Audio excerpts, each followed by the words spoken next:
Hi everybody, welcome to my YouTube channel. This is Chris Glitzos, known as a wood tinkerer. Today is a different video other than woodworking.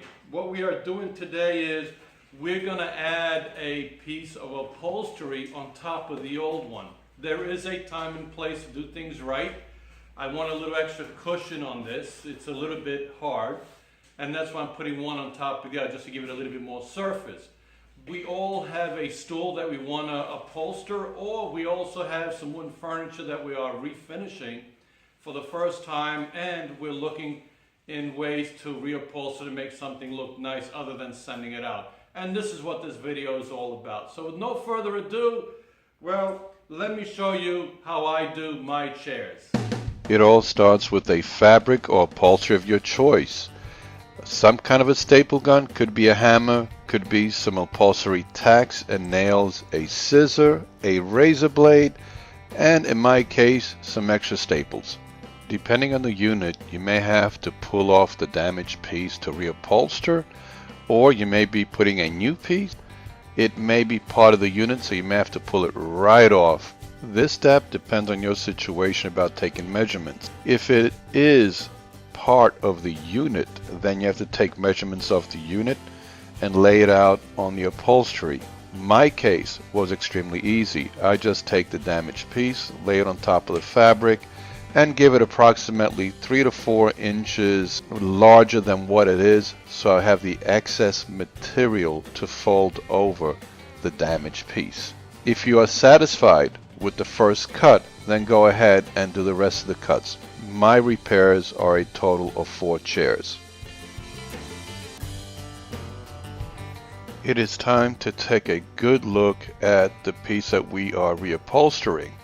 They do have a lot of curves and we have to pay a lot of attention.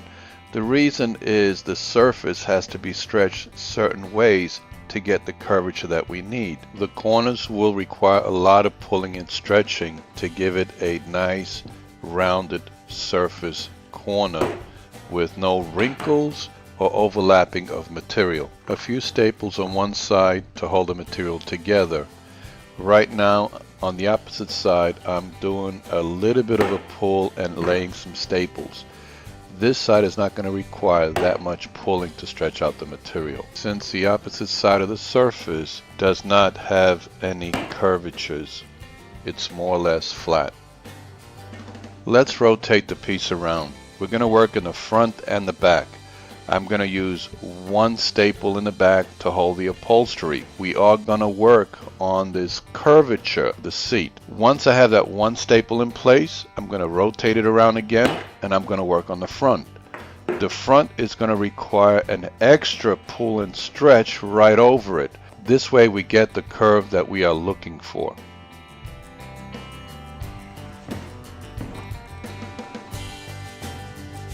It is time to flip the seat and inspect the surface to see if we have the right curvature. If you are satisfied and it looks good, then flip it again and continue stapling the front and back, leaving the corners for the last.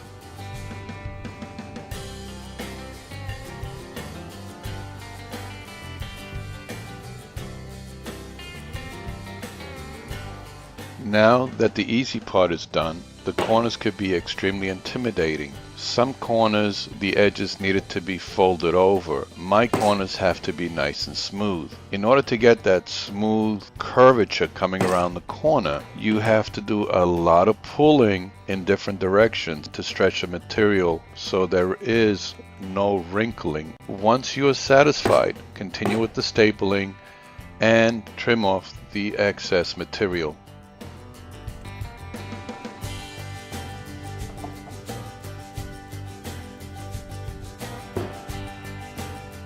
Let's inspect the work we just completed. The corners are nice and round.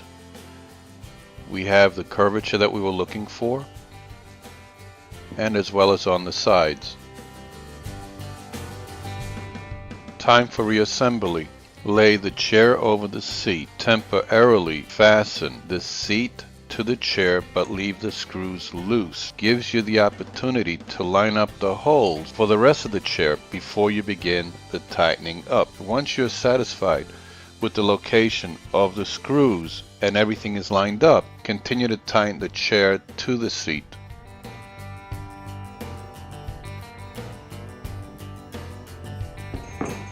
A nice clean wipe down and we are done.